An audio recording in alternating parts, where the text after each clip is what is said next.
Yes, here we go. It's the T.N.F, the Thursday Night Forum, the show where we hand over the keys to use, and we will be getting through as many of all your talking points as possible. As always on a Thursday, joined by the judge. I call it the Thursday Night Forum. It could be the Thursday afternoon forum because we're getting earlier and earlier every week.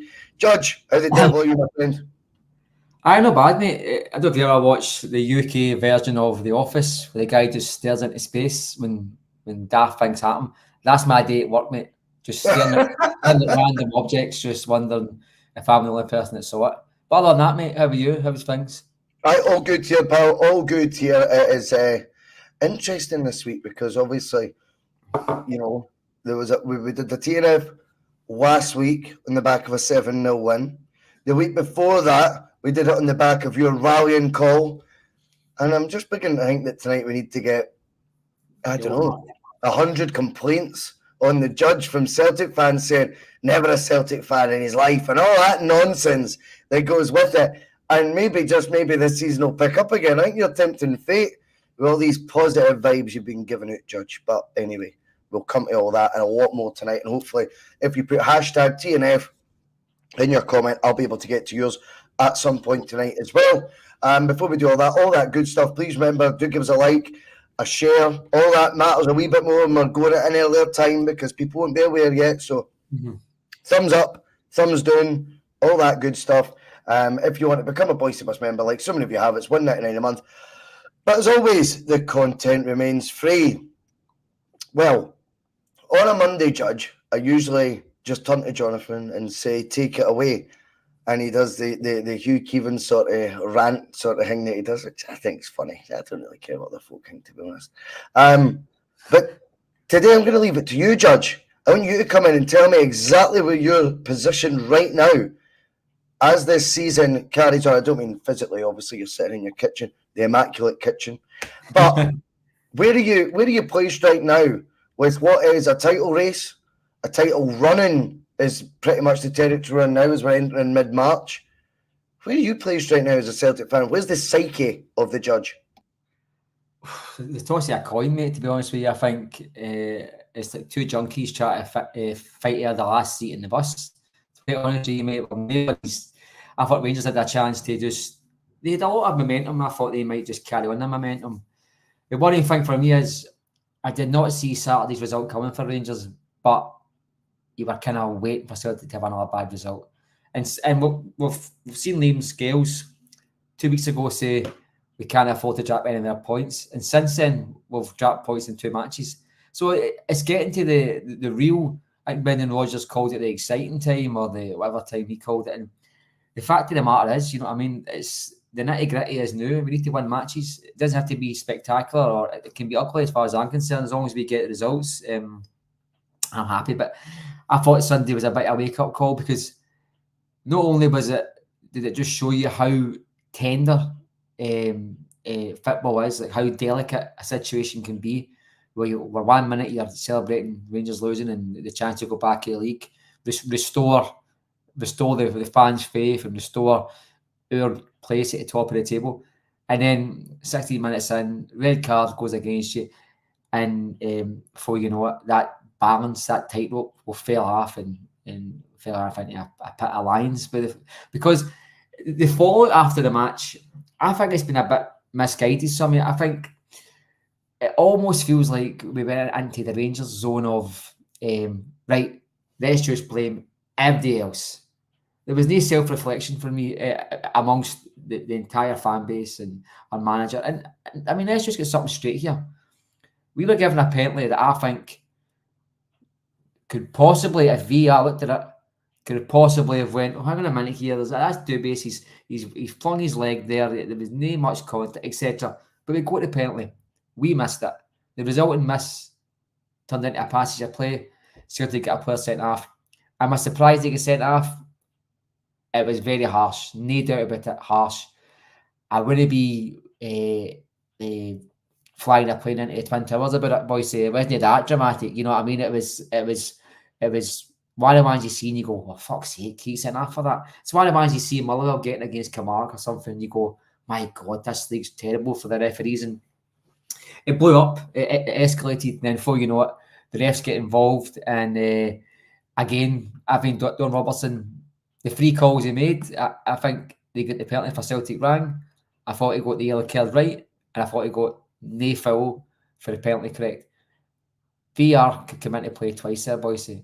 The red card, as I say, yellow card for me all day long, but we've seen them give him, right? Let's not pretend it's just Celtic to get that right. The penalty kick is just farcical. I mean, we were told that as of this season, these things wouldn't happen anymore because they'd altered the rule. They made it if a player hits the ball off another player and he's back to you, his legs, his arms on they try to make himself bigger. All these things, all the wee rules that were supposed to protect defenders weren't used, and not only were they not used by beating, he's called him over, and the minute he's walked over there, the two of them decisions made up, mate. It's got to be a penalty kick. I mean, all knew it watching that. A wee part of me was hoping that this could be one of the very few times that the referee goes, "No, you're drinking something stronger than I've got. This isn't a penalty." But it didn't happen that way. But then you fast forward, and I spoke to my dad about this, and my dad's pal Mick on the phone earlier on and was just talking about the game. And I think there was mistakes by Celtic too. I mean, for Celtic not to react to that, I thought a sub should have been brought on almost instantly. You hark back to the 3-2 game at Ibrox. First thing Rodgers did was change the game with a sub. He should have put 5 along in the midfield. He should have blocked it at source. What we seen straight away was Celtic were allowing Hearts to have possession, but the minute they got to our half, the press started. There was one point you seen Matt O'Reilly almost step over the halfway line and then having to step back again because he knew the instructions was just let them play the ball in the half. Then when they come to us, we'll press them. Why not stop it at source, Bhoycie? Force them into long balls. Force them into things they're not comfortable with. Hold that midfield. Win that midfield battle. Put 5 in midfield. Keep either up front yourself. Now, I'm not a tactical genius. Far from it. All I know is when the boss of back in it, Celtic have scored. But there was mistakes made by the manager. There was decision-making mistakes by our midfield, our defence at times, especially Taylor and Awata, that have been totally pushed aside by the background noise that is the referee debacle way. And you can concentrate on that all you want. The referee, the red card didn't lose us the match. I think that the penalty kick lost us the match. I think Celtic were looking decent. They were looking like they could handle what was getting pushed to them, and they were going to get to half time. I thought Celtic were getting to half time at 0-0. Then you can regroup, maybe do a wee tactical reshuffle. And then again, I thought Kyogo's sub was weird because Kyogo was looking busy when he's on the ball and he was creating a wee bit of havoc. But I don't think that was a sub to make either, Bhoycie. I just think Brendan Rodgers, I think, has been getting away with murder all season because he's had this buffer, to use Peter Lawwell's phrase, of the board, of injuries, of the board again with the second window. At what point do we say, you know what, see the tools you've got, you should do better? Celtic are playing against Hearts, and I think in general terms, they're probably at least 2 levels below Celtic in terms of players. They're 10 levels below Celtic in terms of financial worth and salary. We should be able to cope with 10 men, boys. I think I heard Terry, I love watching Terry on post-match, and he's saying he can't judge any of the players that played because they all played with 10 men. No, I'm sorry. This isn't a charity or a Make-A-Wish Foundation or one last go at the whiskey. Celtic players in the wear Bhoycie's wish, if you will. That's Bhoycie's wish. Celtic players, when they wear that strip, they've got a responsibility to be the very, very best out in that park. And we're not seeing it, Bhoycie. We're not seeing the best of the defence. We're not seeing the best of the midfield for our captain and the cohorts next to him. And we're not seeing the best service given to our strikers. And there can only be one conclusion when you put it all together. Either the message being given to them at Lennoxtown is unclear, or they're unwilling to do it. Or there's a third option, they're not good enough. I think it's a mixture of 3, perhaps. So I think that's fair. And I think when you look in the mirror, boys, you maybe wash away all that condensation, Brendan Rodgers, to look at yourself before everything's on the referee, because had we held an 8-point or 10-point gap, we can't accuse anybody of helping Rangers win the league this year, because we've been more penalty kicks than I've ever saw as a Celtic fan. We've had about 14 this season. I've never seen that much. And we got a first red card and penalty against us in 1 year. When have you ever seen that as a Celtic fan? So we're getting to the stage now where, okay, decisions are wrong, 100%, and the referees are biased against Celtic. We all know that, right? 100% referees, the SFA, for day one has been a Protestant, staunch organisation, and you don't bleed that out. That's been kept in there for day one. It's in the soil, and it'll grow up to the roots. That aside, Bhoycie, Celtic have been getting decent decisions at times for VAR. You look at the 2 games against Rangers, Bhoycie. That goal we got against Lagerbielke, if that goal was given, I would have not flinched. And then the one at Celtic Park, it was offside, 100% offside. But that's the sort of thing you normally see Celtic get a penalty against them, and then it turns out the following day that it was offside. So let's just be a waiting a bit, half a rain fucking high here, and just think, okay, Sunday was a clusterfuck, but let's not blame the referees on everything, because Celtic had an opportunity to bury the bastards months ago, Bhoycie. Well, there is no denying. A lot to get through, but a good spicy start to the show, Mark. I like you just setting it all up with that, because there's conversational points. Couple of pick up on. I think the Rodgers one's really interesting, and not because Jonathan is my brother or anything like that, but I think even the way you're listing the situations that have occurred at Celtic this season. Now, you're doing it in the sense of buffers for Brendan. Totally get it. Totally get that argument, and I think it carries weight. Jonathan's turned it into, though, of course, hurdles against Brendan, and how this, if we do win the league, it'll turn into being the Brendan Rodgers. Look what you overcome. Look how fucked off we were with the windows. Look how they sacked the head of recruitment midway through the season. The board's attitude to the fans. They banned the fans during the season, and all this stuff. He didn't get coaching staff, all this stuff, and it could turn into, well, he did it against all that backdrop, and the Rangers team that went on to have a fantastic run of form domestically under a manager who does, whether we like it or not, looks like he's got a bit about him. So far, I mean, we've heard that before as well. So with that in mind, I think I'm torn in the middle on it. I think Brendan's been pushing an elephant up the stairs in terms of the version of Celtic he came back to. But what he can do to influence outcomes still, I've been very underwhelmed by. And that remains as well. There's no two ways about it. But I think you're right when you talk about the quality of the players is one thing. I think the ones that came in, certainly we've got question marks. I mean, here's a point. I made the same one to Jonathan on Monday. I don't like repeating myself constantly, but just a quick answer, because I'm going to move on to the points. But realistically, Matt, yes or no, in fact, will do. Did you consider at any point when you were considering your 5-man midfield, Thiago Holm to be one of them? No. Right. And that's where I go 3.5, because I didn't. It's just a name I'm plucking at the 9. And you know what? There's not been any great thought into it by me whatsoever. It was just, you go through the list of transfers and you go, we're even talking about extra midfield being needed.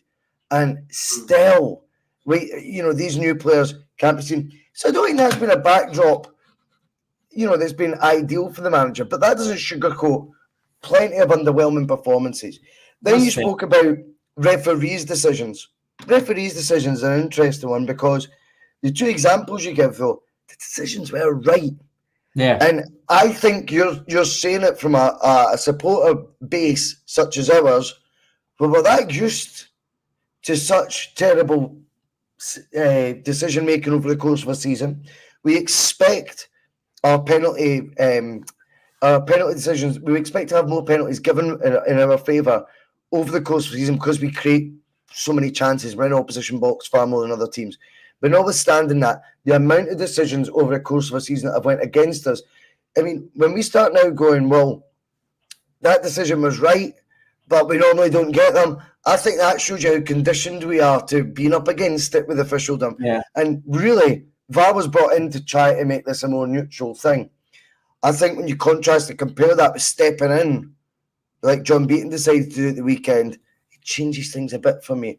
I'm not always the one to jump on the officials' back. Terry was very quick to make sure that was a focal point of his argument on Saturday, Sunday. I can't remember what day it was. Sunday. And I get that. But from my point of view, I tend to look at the performance of the team as well. But when it comes down to 10 men, I'm then torn a wee bit as well and say it does change it, because this isn't a quality 10 that Celtic have got that they would have had even to pick from last season. But anyway, that's just some different takes in the points you make. I don't think we're miles off in what we feel, and even then I'm kind of just suggesting alternatives to it as opposed to right there like, that's exactly my views, man. Right, let's get stuck into the points because Horners have came in. We will start straight away with carrying on talking about Rodgers, all right? And it was Jim C who got the ball rolling 4 minutes into the show. Rodgers is a cert to be in the stands at Mordor. And then Alex has just came in as well. Hi, pal. Do you think the ban will start at Ibrox? They can't keep him safe in the stands. It would be a massive embarrassment for the Huns and the SFA. He got injured and possibly a lawsuit. So Alex is taking it further. If he is in the stands, it could be dangerous, etc. I don't know if he causes that. I don't know. You don't know with their behaviour either. But in terms of will he not be in the dugout, we'll start with that, and then we'll wait to where it could, what the ramifications of that could be if he were to be in the stands at Ibrox. But first and foremost, do you think he'll be in the dugout? Yes or no, Matt? No, mate. Clear reason, because the rule that he's supposedly broken, it mentions categorically you can't mention the referees. What's that word they used again? Their competence. He literally used that word, so he's going to get suspended.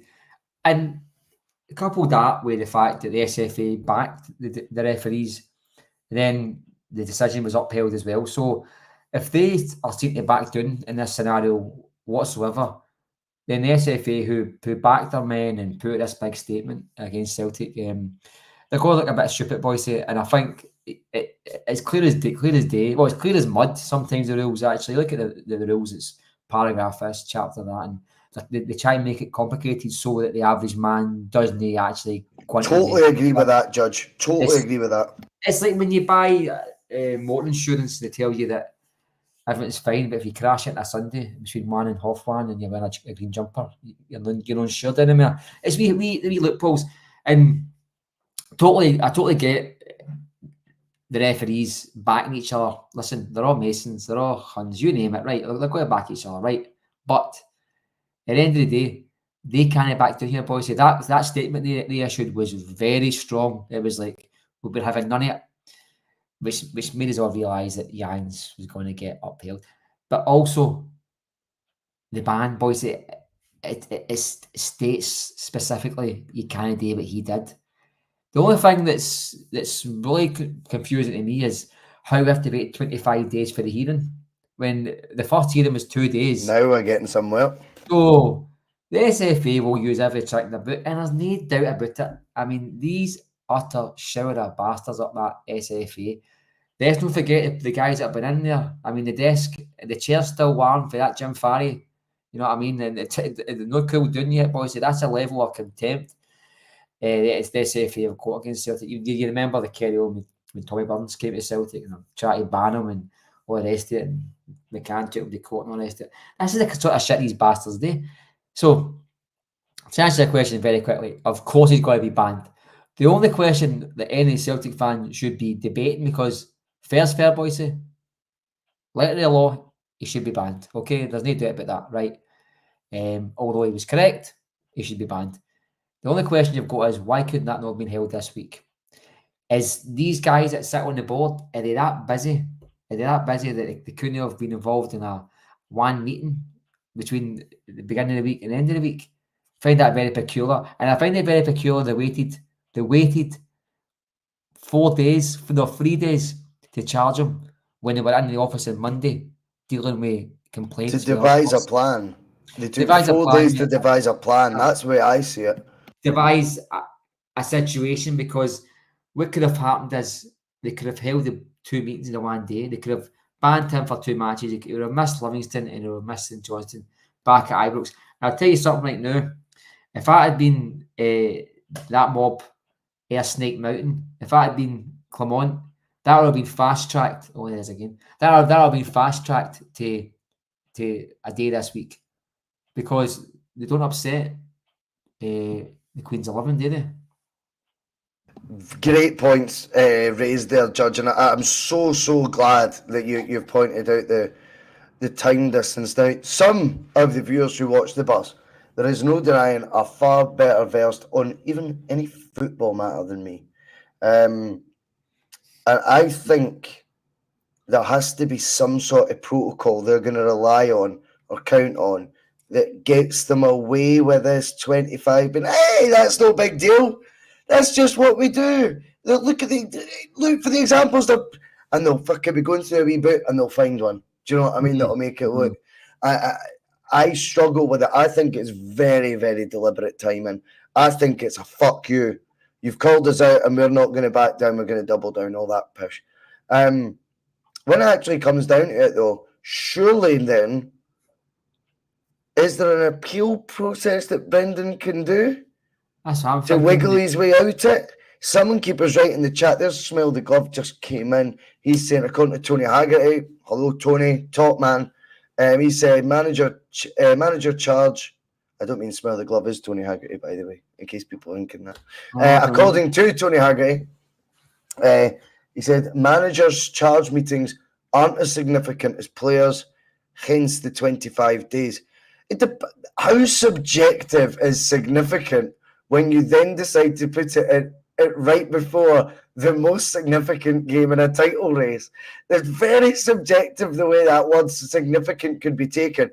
I generally think that what we're seeing is, yes, they're not as high profile as players' ones, but you've seen it then deliberately, a date cherry-picked right ahead of a certain fixture, and if you fall for that, pish, then hell mend you, you know what I mean? And it's definitely, that is an out, if Tony Haggerty said it, that they'll have, because they're not as significant as players, because players obviously can impact on the football field. Managers are just changing their seat, whether they're in the dugout or in the stands. Totally get that. But interesting to check though, boys. Somebody is watching. Just check the last manager that's been banned or been brought up to the SFA. Check when this happened and then when the meeting took place. If anybody's watching the show, that can Google that now, because good, eh? Because I'd be quite surprised if it's 25 days. You know, you talk about significance. First of all, it's a £60 million prize kitty for this year's title, right? And this is a marquee match, a powder keg fixture. You name it, every word you want to use. This is significant. And I'm sorry to say this. This is the Livingston versus Aberdeen. This is serious stuff here. Celtic Rangers make this world spin in Scotland when it comes to Scottish football. Of course. And there's no doubt about that. Even the hacks out there know it, because that's why there's 25 sports reporters in Scotland and maybe 23 are based in Glasgow. The rest fucking work from home. The other two work from home. It's the fact of the matter, boys, why there's one microphone person in front of David Martindale's face and there's 14 in front of Brendan Rodgers' face. That's the fact of the matter, okay? Yeah. So we've got to get a bit of realism here. And so, see, Tony says that, a lot of respect for that guy. I'll take that at face value. My question would be, these things should be taken on an individual case-by-case basis. Totally, mate. Because if this is a Scotland-England match, the SFA, when they want their manager being... They know this, mate. They know this. But Celtic have got good lawyers. Hopefully that Celtic can put off this hearing or suspend it or go to some sort of court arbitration, anything at all. But I would like to think so. I would like to think they could kick it down the road. I think so. Oh, listen, he's not free that day. He's getting his teeth whitened. He's not free. Sorry. Next week. First card though is played by them, which is interesting. And just very quickly on that, when we're getting people being a wee bit naughty. Look, DB101 comes in and he says, "You's watching EastEnders tonight, lads." Well, DB101, I've got a question for you. Are you watching the Bhoycie Bus tonight, mate? I think you are. You must be. And just you keep paying my rent, son, and you sit in the back. See me. I'm not to you the right? He must be right. So see most folk, they're probably about 10 cans down the now, up a tune into their cans, you know what I mean? Get the Bhoycie Bus on, lads. You know it. I love it. He's went like that. He's went, Billy Jr., go and watch this Celtic podcast because Rangers are playing tonight. Well, Billy and Billy Jr., I hope he's get fucked. Anyway, that's enough time on that, but I just love the irony of someone sitting watching a Celtic podcast at 8 o'clock trying to slag us for watching EastEnders. Oh, we're not interested. I didn't know you're playing tonight, you fucking 2024 as well, Mike. Need to watch his EastEnders, mate. Do you know what I mean? Mike? Come on. I'm too busy watching videos about the pyramids. What about Alex's then point that was then sort of brought in? Just say, in a hypothetical world, Rodgers is in the stands at Ibrox. Alex doesn't feel he can be kept safe in the stands. I've got to be honest, I've never thought of that approach. I think that Brendan would be absolutely fine in the stands there. Yeah. I don't think Rodgers is someone that's at any point, despite being the absolute antichrist of Sevco when he was first there. I mean, he literally was the face of hell for them when they came up to the league, because what he did to them was it changed the whole landscape of the Glasgow Derby. They managed to get stands, that Celtic sat in for years. They had to get that removed, the allocation cut. They went into a bit of a frenzy, a bit hysterical after what Brendan did to them over the years. But notwithstanding that, I've never felt like they've hated him in that way. I don't think there's been that. I mean, Neil Lennon in the stands at Ibrox, particularly if he starts doing an aeroplane, you know what I mean? If we went 3-0 up, you never know. I think if Rodgers in the stands, I'd be pretty relaxed, Mark, to be honest. Aye, he'll been with the big wigs. He'll be sitting next to the guy for the Govan flip band. You know what I mean? He'll be in the big wigs. He'll probably be, and to be quite honest with you, Celtic take a lot of security staff. There'll probably be security staff in about him, so I can't see any hassle. But it's a good point. I mean, you're talking about a fan base who fling bottles of smash glass bottles on the goal line and on the 6-yard line, so a goalkeeper can't dive. So this is the levels of absolute moronicness you're dealing with. However, I can't see that happening. I think that we'll have that under control. But as I say, we a group of fans who love Soldiers abseiling down a roof once a season. You never know what these crackpots are up to, boys. Let's be honest. Very, very true as well. Right, we will move on to the next one. Love, keep the comments coming. Hashtag T.N.F. What are you watching tonight? Could be one of the questions, or what are you watching right now? Ahead of your team's big game. We like that one.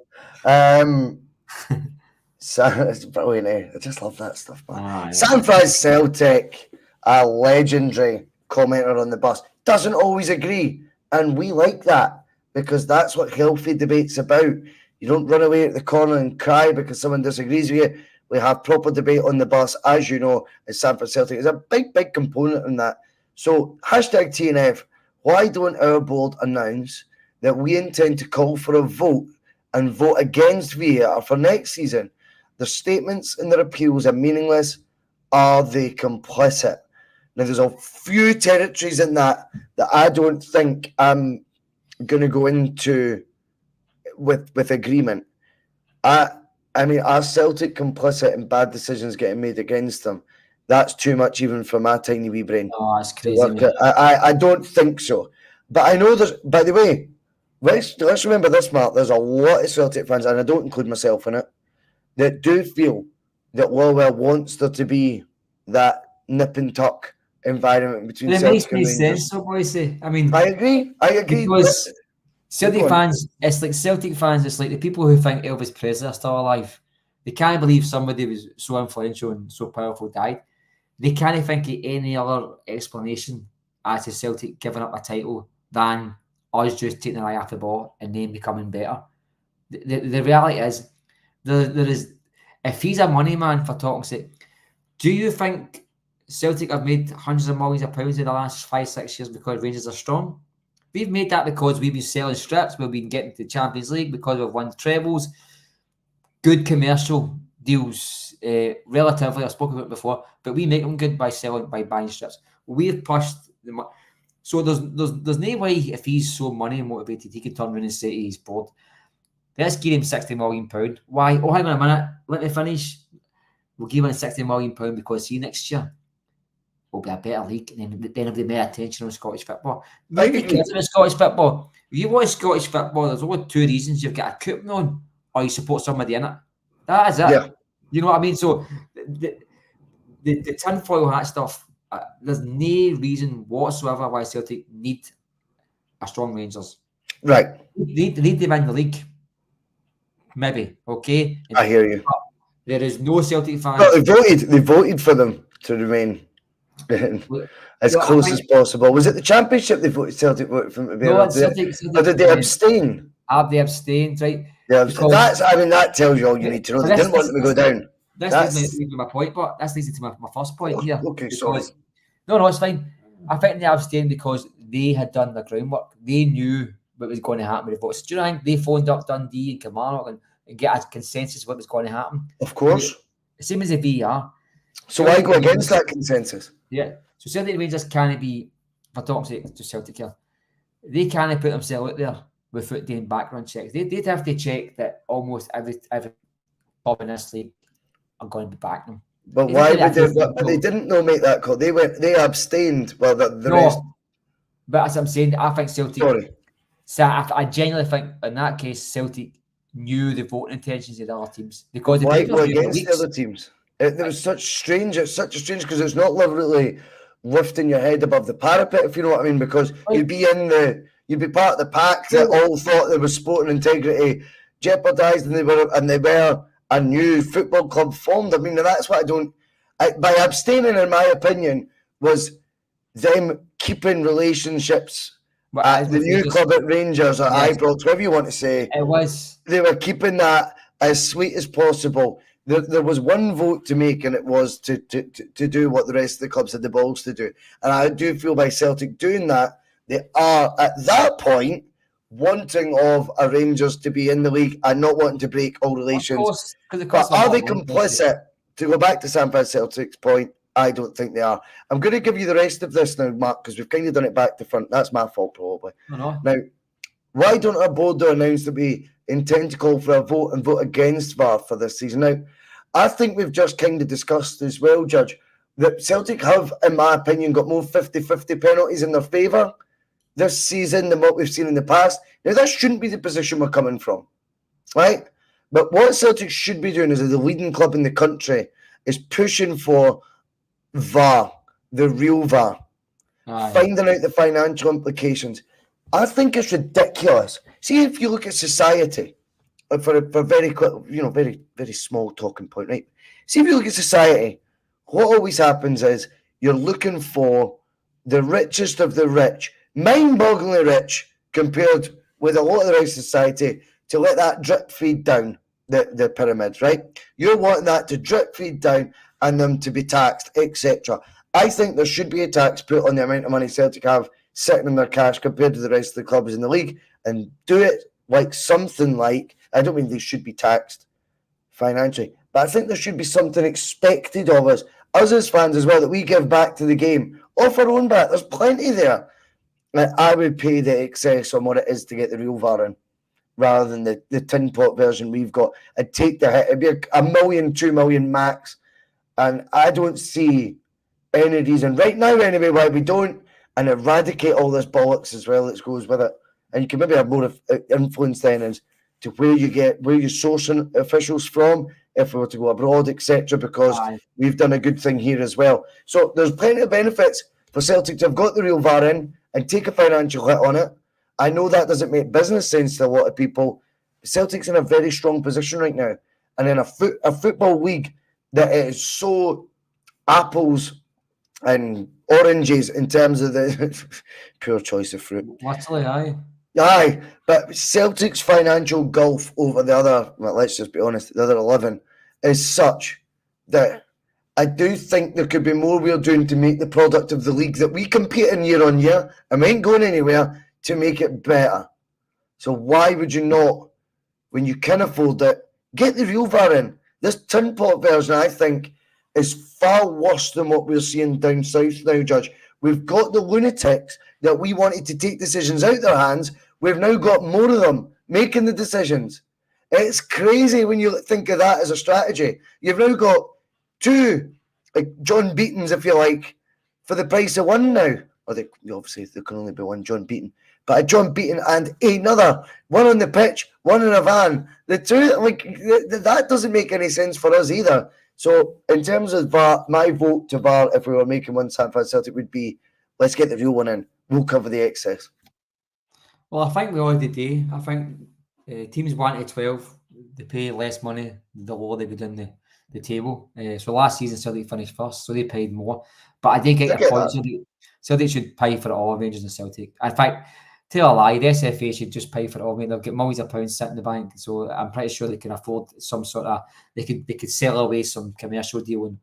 But listen, it doesn't matter what version of VAR you've got in, unless you've got the right referees. I mean, there was nothing wrong with VAR the other day there.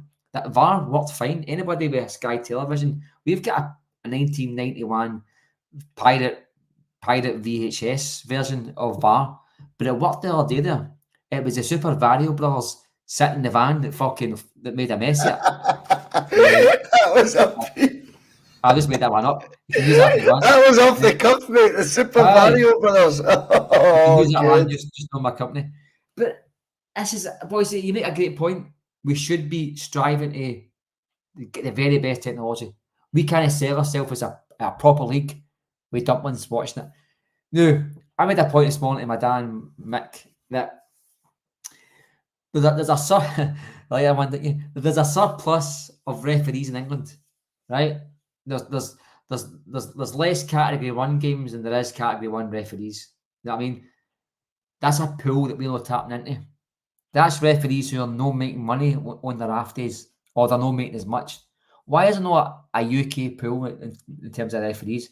It would certainly avoid the issue with, you've got a Celtic referee, a Rangers referee. You've got a guy for Lincoln coming up to referee. Mark, what would happen if it was England? It would definitely turn into even more refs now that support Rangers. Lincoln. They've got a supporters bar. It'll just be a blue sign. It's a blue sign on it. Just called. I'm just saying. There is ways that we can make it better. Like, for instance, we've got the referees in Scotland are part-time. I don't know anybody that gets worse with practice. So why they're not in there full-time? Well, unless you're Burnaby. So why you're not in there full-time? If you can't commit to the game full-time, if you've got an 80 grand a year job and you don't want to gear up your 50 grand a year side hustle, then don't get involved. We'll find somebody who's not at your level, but see 2 seasons professional football, 5-6 days a week, they will get better. This is these small decisions. I mean, how can we sell ourselves? How can we sit in front of a broadcaster and say, right, do you want a product? What's it like? Well, we allow plastic pitches, right? Some like carpets. We've got referees who are part-time. All right, okay. We've got stands half empty because we allow teams not to sell tickets just to wind up everybody else. We've got absolute morons in every boardroom in Scotland on our decision-making panel that make decisions about the Scottish SFA. And then we've got the SPFL, which we back or not. That's morons in charge of Albion Rovers making decisions for Celtic. And you go, at what point does that sound like a good thing? And you can fix it by saying, nah, we've got standards, grass pitches, full-time professional referees. We want corporate governance at every single club. We want a proper SFA, root and branch, investigation. We've done all that, and we've came to the conclusion that we're the best mate to take this league forward. Then you start getting better commercial deals for this league, because you're not selling Aberdeen v St Johnstone while the stands are half empty, players on a pittance, a TV company putting the wrong badge up, and all the rest of it. That's not a good product, boys. Referees make an arse of themselves every week. There was one last month there, Tony Dock, a lot of time for him. He's the next Aberdeen manager, just so you know. He's been told in summertime he's got Aberdeen. That's why Warnock's warm in the seat. he didn't want to walk out during the season. Put that in here, but he last month, him and the manager of the other team were apoplectic with rage. There was a guy that really, it was out cold on the ground, passed out with an injury, and the referee waited about 2 minutes for it. He allowed the physios on the park, the doctor. That guy, and it's no exaggeration to say that guy could have died. It was a brain. It was something wrong with his head. It was a cracker, and the referee didn't allow the play to stop and things like that. And you go, and this ultra, that ain't too good. That ain't ultra too safe. good. Well, I've never heard anybody speak. Like, the two managers were like that before they even started their interview. Like, before you even say a word, the utter mess we just witnessed with that man's lying on the pitch. His family are in the stands and everything watching this, and the play was on for 2 minutes or so. And that's both managers, by the way. You know what I mean? And, I hear you, mate. And you go, shocking. Stems back, Bhoycie. You mentioned the VR, 100% behind you on that. But see when you've got absolute, see when you've got hang about with clowns, Bhoycie, you're going to get a circus. Simple as that, mate. Yeah, well, that's fair as well. That's why I think the next level of VAR, when it's actually, I think it's VAR employees that do it. Correct me if I'm wrong. I don't think it's going to be ex-refs for Scotland that'll be set, or current refs, I should say. Well, Andrew Dallas. I don't think it's like that. I don't think it's like that, mate. I think there is a big difference. But anyway, we'll find. I'm sure Celtic won't cough up for that. They'll be too busy building other projects elsewhere. Wolftone's in the room. Wolftone came in with this one earlier. Stick a twist. Would you sack Rodgers or give him free rein and the money to build a team? I've got a hunch Rodgers is away in the summer. I know other people feel differently. Like I think there's been a few in the chat. Someone said the other day in the live chat on Monday that they felt like, I know we're now stuck with Rodgers because he ain't going anywhere. But I think this. See, if you remember the expressions that were being used at the time of his resignation from Leicester or his departure from Leicester before they were relegated, people forget they weren't in relegation zone, I don't think, when he left. Maybe 18th. No, I think they were just above it. Anyway, at that point, the expressions that were being used were he was exhausted, fatigued, and he needed a break. That was the one that really springs to mind. He needed a break. But he left, and he had 3 months out of football. He came back to Celtic. I think, to me, he is exhausted. I think he probably should have took his year out, and I think his gut will be telling him now he should have done that at the time.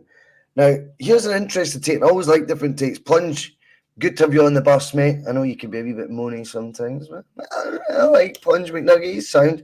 He says, Bhoycie, if Brendan was leaving, Wobble Jr. would still be there. I've got to differ from that one. I'll tell you why. I think Wobble Jr. is a sacrificial lamb. And the exact words I was going to say to you there. The exact words. The exact words. I'm getting good at this, Judge. I'm getting your level now, mate. I love it. The vocabulary is pouring out of me these days, pal. Bhoycie, if Brendan was leaving, Lowell Jr. would still be here. I think that's hopeful, wishful thinking. I think a Brendan Rodgers full operation would be fantastic at Celtic still. I really do think it would work if he was steering the wheel. But do you know what? That ain't the case. It just ain't the case. And I think he does look a bit... I've came back to the same tired and used vehicle that I was driving before. He got a couple of years out it, and then it started sputtering, and it went into sort of, at that point in time, a wee bit off the road. But now he's came back, he's trying to steady it, and do you know what? He is one of these people, whether we like it or not, he's not going to take the responsibility himself, and that'll drain him more because it's everyone else's fault. And that's not me saying that, that's just what I think his attitude is anyway. So there we go. Now, with regards to football decisions getting made, though, I'm glad Plunges has brought this up with the Lobel Junior because it ties me into something that I was watching I fucking hate watching Gary Neville. Didn't you just watch that the Sky Sports YouTube one? It's called Stick to Football, right? And they all sit and they over length the bit where they'll have a wee bit of breakfast at the start and that, like, so they're just so normal. Like it's Neville, Carragher, Ian Wright, Roy Keane, and not again. I'm going to sound sexist. I can't remember her name. The female footballer that played for Man City and played at World Cups for England. I generally can't remember her name. It had to be the women typically, but it's just an accident. I don't watch women's football. Anyway, we'll move on for that. But the five of them sit there, right? And a lot of it, I think, like, they're trying to make it look so natural, like, just having a normal podcast, guys. But, like, they ended up, like, with Ollie Solskjaer on, Jill Scott, thank you, Ryan Taylor, appreciate it. But Ole Gunnar Solskjaer, they had to do it at 90. They have, like, Yorkshire puddings and pie and gravy and that. And it went on this opening segment that's usually like 3 minutes for 10 minutes. Anyway, I'm losing track of what the point I'm making is. Solskjaer's on, and he says any modern club, including previous clubs that I've been in charge of, i.e. back in Norway as well, like Molde, he says when you sign the contract, he says that you are agreeing to the signing philosophy of that club, and you are going to do the best you can with these players. He goes, this is normal. So they basically, the point was they were trying to say, why didn't you get Haaland? You managed him over in Norway. Like, how the fuck did you not manage to convince him to come to United for Salzburg? And he said, because the committee didn't want to do it and you need everyone to agree at the same time. It's fascinating, Mark, because what's happened is, and Roy Keane obviously is baffled by this, and he's going, but that's when you stand your ground and you tell them, and he's going, and Solskjaer's like, no, but it has to be like unilateral or universal agreement before a player. And he's like, but could you not have said this is 1 in a million here? Like, I know because I managed him. And he's like, no, it's not. It doesn't work like that. But I've signed up to it. And I found this so interesting. I'm obviously, even when I watch these things, that English football's a million miles away from Scottish football, and particularly for Celtic, but I still find a way to watch it and turn it into a Celtic-y thing, if that makes sense. And I sat there thinking, that is what you're up against. I think every manager is. Maybe we're, to an extent, stuck in a backwards sort of habit that we expect it to be. Manager comes in, galvanizes, brings in players. But really, it is going to be a committee. And the one time Ange did have that, or the 2 windows that Ange did have that, they were desperate times, desperate measures. They weren't from a position of strength.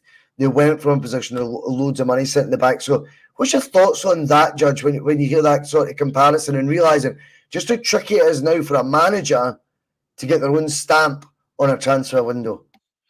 I think it's the clubs try to reduce the risk of buying duds, you know what I mean? And I understand that at small clubs, boys. I really do. I mean, a £1 million decision can make a club really face bad consequences. And that's not the case at Celtic. We've got parameters. I do think we've got parameters. I mean, I did hear the parameters are under 5 million, 10 grand a week, and we international caps and other. And I thought to myself, fuck's sake, that's just putting you in a corner, you know what I mean? And Brendan Rodgers mentioned that he thought the philosophy or at least the structure was better than it was the last time. So it must have been some mess the last time. I remember when Rodgers, exactly, mate. Aye, when Rodgers was at Liverpool, he said it was that panel that you mentioned that brought in Balotelli. I remember reading about that, and I don't. Celtic are that badly run, boys. I don't think we've even got a panel. I think it's these parameters, and it's like the club charge these guys. We're going bring in this bag of sweeties and ask the manager about what he wants. And normally it's the one that's got hair stuck to it. That's what we end up with, you know what I mean? And I don't really know how we can change it other than a big sea change in the club. And the mindset's got to change. Maybe if we lose the league, something will trigger in their brains. I don't trust them to care enough, boys. I still think they'll sit with their fancy wine in the end. But Mark, does our mindset need to change as well? And accept that clubs are going to be this is what it's going to be now. You're not going to get Martin O'Neill signing Martin O'Neill characters, which every signing he made, regardless of how decent their ability was, and a lot of them was top drawer. Let's make no bones about it. He signed guys in his psyche. No two ways about it. That was his sort of method to get to where he wanted to go. That was what his mantra was. we need to move on though and accept that football clubs won't run like that. But it's frustrating as fuck, is it not? Well, I think there is outliers out there who they still run with a manager's king. You know, I mean, there's no all clubs that have transitioned into this ultra modern way where you get a director of football, which I think Celtic should have. If you're going to give, I think, in my opinion, a manager's got 3 years shelf life. I really do. I think everything goes stale after that, and it's been proven throughout the world that you don't get the Guardiola's staying for that amount of time. That doesn't happen very often. But so at Celtic, we're talking 2-3 years. If you're still, as I said to my dad this morning, if you're still at Celtic after 3 years, it could be. There's two things. One, you're not as good enough to sell on, or two, the club can't put you on. You know what I mean? If you're there for 3 years, there's normally something there. There's normally something missing. You do get the Callum McGregors and the Scott Browns who are like stifled there, and you get James Forrest who are chancellors. But really, we need to get a structure where he's a chancing bastard. You need to get a structure where. I love that. All I had to do was raise my eyebrows, and he went, because he said James Forrest, 100 goals, 100 odd goals, 100 odd assists. All I did was raise my eyebrows when you said he was a chancer.